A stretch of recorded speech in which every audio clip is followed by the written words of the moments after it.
नमस्कार प्रिय छात्रों, आराधना हिंदी साहित्य में आपका स्वागत है। आज हम प्रगतिवाद प्रश्न को लेकर प्रस्तुत हैं। छायावाद के बाद जो आने वाला युग होता है वो प्रगतिवाद कहलाता है। प्रगतिवाद का जो समय है वो क्या है? 1936 के बाद का समय है। 1936 तक क्या है? छायावाद और उत्तर छायावाद युग आता है। अब 36 के बाद ये प्रगतिवाद का समय है, जो पूर्ण रूप से क्या है? राजनीतिक रूप से यह समय संघर्ष का था, स्वतंत्रता आंदोलन का था, और जिसमें कि इटली में प्रारंभ हुआ था फासिज्म और फासीवाद का प्रभाव दिखाई दे रहा था। यानी कुछ विद्वान इसे समाजवाद और साम्यवाद के नाम से भी जानते हैं। अब कुछ इसे उदारतावाद का विरोधी मानते हैं, है ना? और कुछ कुल मिलाकर कहा जा सकता है कि इस समय साम्यवाद के नाम पर पूंजीवाद का विरोध प्रारंभ हुआ था। यानी शोषक और शोषित के वर्ग का वो अंतर स्पष्ट हो रहा था। यह विद्रोह छायावाद के प्रमुख कवि निराला के काव्य में हमें देखने को मिलता है। कुकुरमुत्ता रचना इसी का उदाहरण है, जिसमें उन्होंने क्या है? शोषक और शोषित वर्ग का चित्रण किया है। अब प्रगतिवाद की कुछ प्रमुख प्रवृत्तियां हैं जो इस प्रकार से हैं। पहला है सामाजिक यथार्थवाद। इस समय क्या था? स्वाधीनता की भावना, भारत में स्वाधीनता की जो भावना थी गौण हो गई थी, और उसके स्थान पे आर्थिक विषमता का विद्रोह के स्वर उठने लगे थे। कुछ कवियों ने मार्क्सवादी विचारधारा का प्रभाव भी इसमें देखने को मिला, और कुकुरमुत्ता में निराला की कविता का जो उदाहरण है कुकुरमुत्ता, उससे ये स्पष्ट जाहिर होता है कि उस समय का जो सामाजिक यथार्थवाद क्या था, यानी पूंजीवाद का आ गया था। अब अबे सुन बे गुलाब, भूल मत जो पाई खुशबू, रंगो आप, खून चूसा खाद का तूने अशिष्ट, डाल पर इतरा रहा है कैपिटलिस्ट। ऐसा कहकर उन्होंने क्या है? मार्क्सवादी विचारधारा का प्रभाव इसमें इनकी कविताओं में देखने को मिलता है। इस समय के आर्थिक अंतर के कारण भारत में सहनशीलता समाप्त हो चुकी थी, क्योंकि चारों तरफ क्या दिख रहा था? आर्थिक अंतर दिख रहा था, यानी अमीर और गरीब। आर्थिक अंतर का स्पष्टीकरण है कि अमीर और गरीब दो ही वर्ग वहाँ दिखाई दे रहे थे। कवियों की दया भावना श्रमिक वर्ग की ओर बढ़ रही थी, और गांव के जीवन का मार्मिक चित्रण भी पंत ने इस तरह से किया है कि भारत माता ग्रामवासिनी, खेतों में फैला से श्यामल, धूल भरा मैला सा आंचल, गंगा यमुना में आंसू जल, मिट्टी की प्रतिमा उदासिनी, करके उन्होंने भारत माता नामक इस कविता से जो ये प्रसंग है, इसमें श्रमिकों के प्रति क्या है? भावना, दया की भावना जागृत करने का प्रयास किया है। इस समय के प्रमुख कवि केदारनाथ अग्रवाल ने भी ग्रामीण भारत की दुर्दशा का चित्रण किया है, और उन्होंने कहा है, सड़े घूर के गोबर की बदबू से दबकर महक जिंदगी के गुलाब की मर जाती है ना? सही स्पष्ट चित्रण किया है। और दूसरा क्या है? इस युग की विशेषता है सामाजिक यथार्थ का वर्णन करना, यानी समाज में जो यथार्थ रूप से प्रचलित है जो वो उसका चित्रण करना। जैसे देश में होने वाले उतार चढ़ाव तथा सामान्य की समस्याओं का चित्रण इस युग के विस्तार से किया है। इस समय के राजनेता के दोहर व्यक्तित्व का भी चित्रण है। दोहरे व्यक्तित्व का यानी दो तरह के व्यक्तित्व है, ये सामने कुछ होता है और बाद में पीठ पीछे कुछ और उनका क्या है? मंतव्य होता है।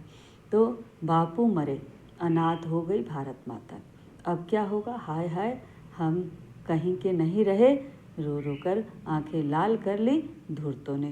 नागार्जुन की ये कविता है, और इसमें क्या है? हमारे राजनीतिक जो दोहरेपन का चित्रण किया गया।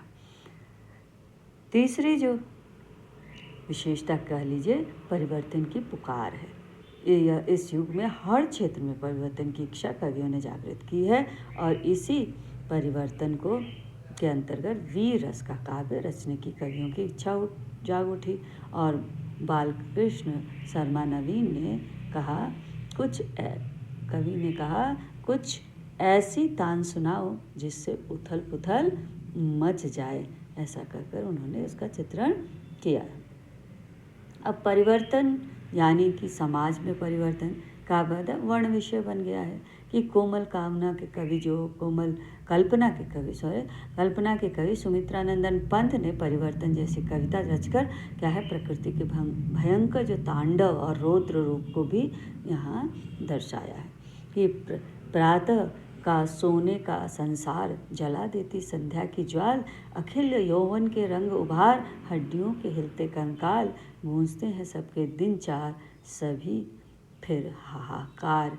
ये परिवर्तन कविता से ली गई है, जो प्रकृति के भयंकर रूप का, रौद्र रूप का चित्रण हुआ है यहाँ पे, है ना। अब चौथा जो है वो है छंद मुक्त काव्य की रचना, यानी प्रगतिवाद में छंदबद्ध कविता रचने की परंपरा खत्म हो गई थी, है ना। अब जितने भी कवि थे उन्होंने मुक्त रूप से क्या है, कविताएं लिखना शुरू किया, और निराला की कविता वह तोड़ती पत्थर इसमें मील का पत्थर साबित हुई। वह तोड़ती पत्थर देखा मैंने उसे इलाहाबाद के पथ पर, कोई न छायादार पेड़, वह जिसके तले बैठी हुई स्वीकार। हैं, ये क्या है, एक शोषित महिला के उस मार्मिक क्या है चित्रण किया गया है इसमें, जो कि एक अट्टालिका के सामने बैठी है, पत्थर तोड़ रही है, और इलाहाबाद के पथ पर वहाँ पे कोई भी छायादार पेड़ नहीं है, फिर भी वो अपने कर्मरथ पर बढ़ रही है। पांचवा है कि लुप्त होती आस्था, यानी प्रगतिवाद में सामाजिक वातावरण में सुरक्षा के कारण जनजीवन में ऐसा भय फैला कि व्यक्ति की आस्था और ईश्वर भी संदेहास्पद हो गए, यानी ईश्वर के प्रति उनकी आस्था भी एक संदेह की दृष्टि से देखा गया, यानी ईश्वर भी संदेहास्पद हो गए। मार्गदर्शन का अभाव होने के कारण क्या है, उस समय कोई भी ऐसा नहीं था जो उन्हें मार्गदर्शन दे सके, तो उसका जब अभाव होने के कारण व्यक्ति अपने मन में भय लेकर अपने अस्तित्व की रक्षा में फंसा हुआ था, जिसे तुम कहते हो भगवान, जो बरसाता है जीवन में रोग शोक दुख दैन्य अपार, उसे सुनाने चले पुकार उसके सामने। और प्रयोगवाद का वह युग जब मानव मूल्य बिखर रहे थे, आर्थिक सामाजिक भेदभाव बढ़ रहा था, वो यही बिखराव इस समय के काव्य में भी हमें देखने को मिलता है ना, प्रगतिवाद में, है ना।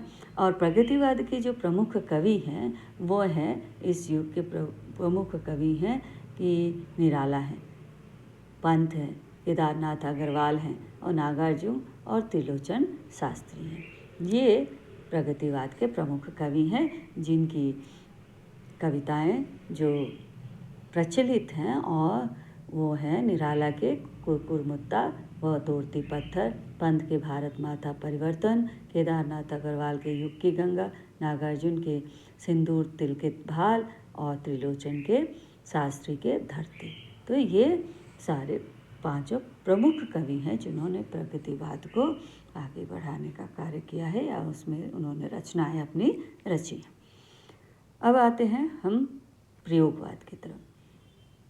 प्रयोगवाद सामाजिक असंतुलन, प्रयोग अब हम किसे कहते हैं, जिसमें कि सामाजिक असंतुलन की जो धारा प्रगतिवाद काव्य में बही थी, वही प्रयोगवाद तक बढ़ती गई। यानी प्रगतिवाद में जो काव्य सामाजिक संतुलन को खो बैठी थी, वो प्रयोगवाद की ओर बढ़ी, और सामाजिक क्या है रूप से इस नैतिक मूल्य पतन की ओर उन्मुख थे।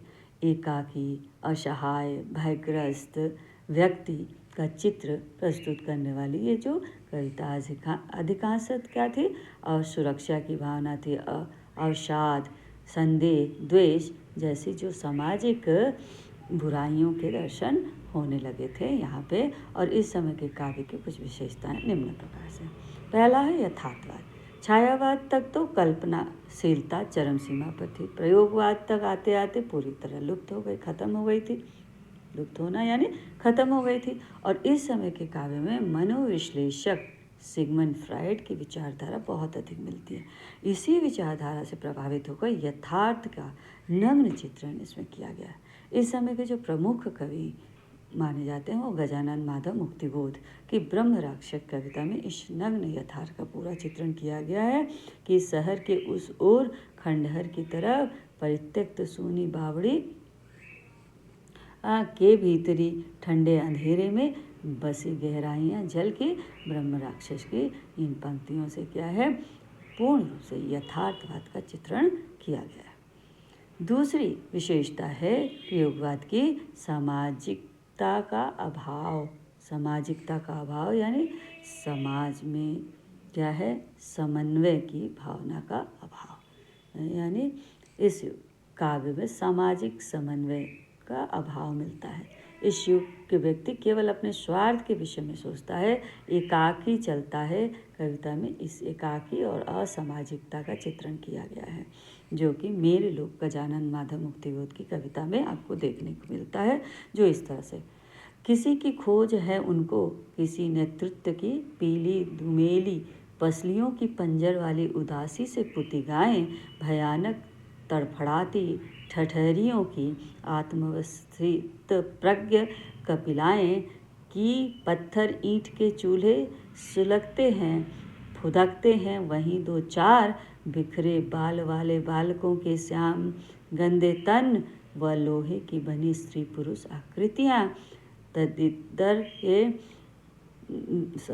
दलिद्दर के भयानक देवता के भव्य चेहरे वे चहकते धूप में कहकर क्या है, इस सामाजिक यानी आपसी जो मेल मिलाप है, प्यार की भावना है, या समाज में अपने आप को एक दूसरे के प्रति जो समर्पण की भावना है उस वो नहीं दिखता है। यहाँ व्यक्ति अकेला अपने आप को आगे बढ़ाता हुआ नजर आता है, वह सिर्फ और सिर्फ स्वार्थ में लगा हुआ है, ऐसा प्रतीत होता है। नवीन प्रयोग, नई प्रयोगवाद का अर्थ है कि नए नए प्रयोग। तो नवीन प्रयोग क्या है, इस युग को असुरक्षा एकाकीपन को अभिव्यक्त करने में के प्रतीकों में नवीनता, यानी जो असुरक्षा की भावना समाज में है, एकाकीपन की भावना यहाँ अभिव्यक्त की गई, उसको प्रतीकों में नवीनता लाने का प्रयत्न किया गया है प्रतीकों के माध्यम से, है ना। स्तब्धता को चीर देती, कभी सीटी कहीं से दूर इंजन की, कभी चूल्हे निकल कर दौड़ने की होड़ करते हैं, छंद बिंब प्रतीक इत्यादि का नवीन क्या है इसमें समावेश किया गया है, नए रूप से इसमें डालने का प्रयास किया है। चौथी विशेषता है प्रेम का परिवर्तित स्वरूप। छायावाद में प्रेम का स्वरूप जो उदात्त था, है ना, ईश्वरीय था, वो इस युग तक मांसल हो चुका है। मांसल यानी एकदम दमित भावना का खुलकर चित्रण होने लगा है यहाँ मन की, है ना। मर्यादापूर्ण वर्णन लुप्त हो गए हैं, वासनापूर्ण प्रेम के वर्णन में भी अतृप्त होने का संकेत यहाँ पे मिलता है ना। प्रेम का एकदम से मांसल स्वरूप क्या है यहाँ देखने को मिलता है। पांचवा है नवीन उपमानों का प्रयोग हुआ है। छायावाद के पश्चात कविता छंद मुक्त हो गई थी, वही कविता प्रयोगवाद तक आते आते अतुक्कांत हो गई, है ना। ऐसे उपमानों का प्रयोग हुआ जो अभी तक प्रयुक्त ही नहीं हुए थे, अभी तक हमने प्रयोग में लाए ही नहीं थे। ऐसे ऐसे नए नए उपमान क्या है हमारे सामने क्या है, अतुक्कांत, बिना किसी तुकांत भावना के क्या है उसका अंथोरा सा ऐसी कविताओं। मेरे सपने इस तरह टूट गए जैसे भूजा हुआ पापड़, हवा चली छिपकली की टांग, मकड़ी के जाले में फंसी रही। तो इस तरह की जो कविताएं हैं इस प्रयोगवाद में इसका प्रयोग किया गया, जो कि कोई भी उपमान का प्रयोग यहाँ नहीं हो पाया है। प्रयोगवाद के जो प्रमुख कवि हैं वो क्या हैं, इस काल के प्रमुख कवियों को तार सप्तक का नाम दिया है। तार सप्तक में 7 कवियों का संग्रह होता है, जैसे मुक्तिबोध, अज्ञेय, नेमीचंद, भरतभूषण अग्रवाल, प्रभाकर माचवे, गिरिजा कुमार माथुर, रामविलास शर्मा। अब इस 7 कवियों को आप प्रयोगवाद के प्रमुख कवि जो कि तार सप्तक प्रथम, द्वितीय, तृतीय और चतुर्थ में हमें देखने को मिलता है, जो कि थोड़े बदलते चले गए। प्रथम जो तार सप्तक था, इनमें इन 7 कवियों का वर्णन है। मुक्तिबोध, अज्ञे, नेमिचंद जैन, भरत भूषण अग्रवाल, प्रभाकर माचवे, गिरिजा कुमार माथुर और रामविलास शर्मा। इनकी रचनाएं जो प्रमुख हैं उसे देखिए। गजानन माधव मुक्तिबोध की जो रचना है, मेरे लोग अंधेरे में चांद का मुंह टेढ़ा है और ब्रह्म राक्षस, राइट। और दूसरा सच्चिदानंद हीरानंद वात्स्यायन की जो रचना है, चिंता, हरी घास पर क्षण भर, बावरा, अहेरी, इंद्रधनुष रोंदे हुए, ये शिखर एक जीवनी नदी के द्वीप। और नेमिचंद्र जैन की जो रचनाएं हैं वो है रंग दर्शन, रंग परंपरा, मुक्तिबोध, रचनावली आदि। भरत भूषण अग्रवाल की जो रचनाएं हैं वो है अहिंसा, फूटा प्रभात, मुक्ति मार्ग, प्रभाकर माचवे, अनुच्छण स्वयं भंग और विश्वकर्मा, प्रभाकर माचवे की रचनाएं हैं। गिरिजा कुमार माथुर के मैं वक्त के हूँ सामने, नाश और निर्माण, धूप के धान और रामविलास शर्मा की रचनाएं परंपरा का मूल्यांकन, निराला की साहित्य साधना, भाषा और समाज। आज हमारी कक्षा यहीं तक है। अगले की कक्षा में हम नई कविता को लेकर प्रस्तुत होंगे। तब तक के लिए धन्यवाद। Please like, subscribe and share.